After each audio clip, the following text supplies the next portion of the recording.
प्रणाम बड़े भैया। प्रणाम वासुदेव। अच्छा किया वासुदेव जो तुम यहां आ गए। मैं तो स्वयं तुम्हारे पास आने की सोच रहा था।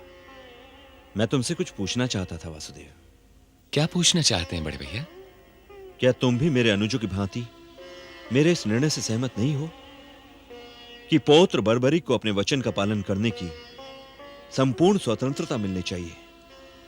क्या तुम भी यही समझते हो वासुदेव कि मैंने कोई अनुचित कार्य किया है?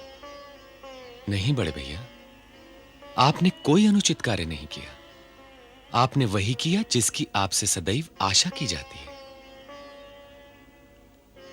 कमल कुंज में तो केवल कमल ही खिल सकते हैं ना, वहां कांटों की तो कल्पना भी नहीं की जा सकती बड़े भैया।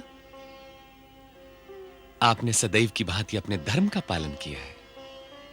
तो तुम्हारे मुख पर भी असंतोष की वही छाया क्यों देख रहा हूं वासुदेव, जो मेरे अनुजों के मुख पर छाई हुई है?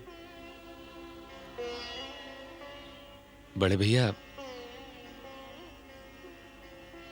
किसी निर्णय से सहमत होना और किसी निर्णय से संतुष्ट होना दोनों अलग अलग बातें हैं।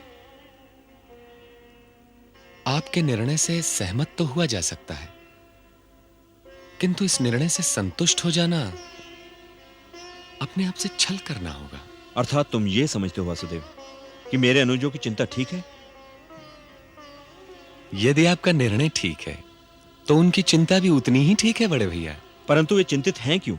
बड़े भैया, अपनी और अपनी सेना की सुरक्षा की चिंता हर योद्धा का धर्म होता है। किंतु उनकी चिंता अकारण है वासुदेव।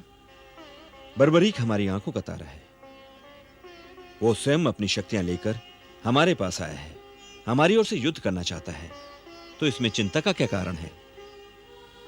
बर्बरीक के समक्ष जो भी सेना आएगी वो पल भर में उसे अपने अद्भुत बाणों से समाप्त कर देगा। आपने सच कहा बड़े भैया।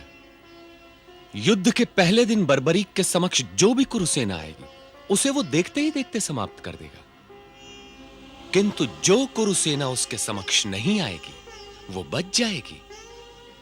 उसका क्या होगा बड़े भैया? क्या होगा? क्या सेना की संख्या कम हो जाने से दुर्योधन की शक्ति अत्यंत क्षीण हो जाएगी? क्या वो युद्ध हार नहीं जाएगा? आपका प्रश्न ही आपके प्रश्न का उत्तर और हमारी चिंता का कारण बना हुआ है बड़े भैया। कुरु योद्धाओं और सेनाओं के अंत के पश्चात दुर्योधन युद्ध हारेगा नहीं, वो अत्यंत दुर्बल हो जाएगा। और फिर बड़े भैया, पौत्र बर्बरीक अपने वचन के अनुसार दुर्योधन से जा मिलेगा। फिर हमारा क्या होगा?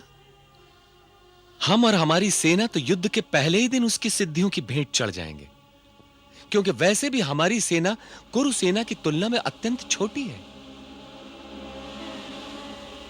इसीलिए बड़े भैया, मैं आपके निर्णय से सहमत तो हूं, किंतु संतुष्ट नहीं हो पा रहा हूं।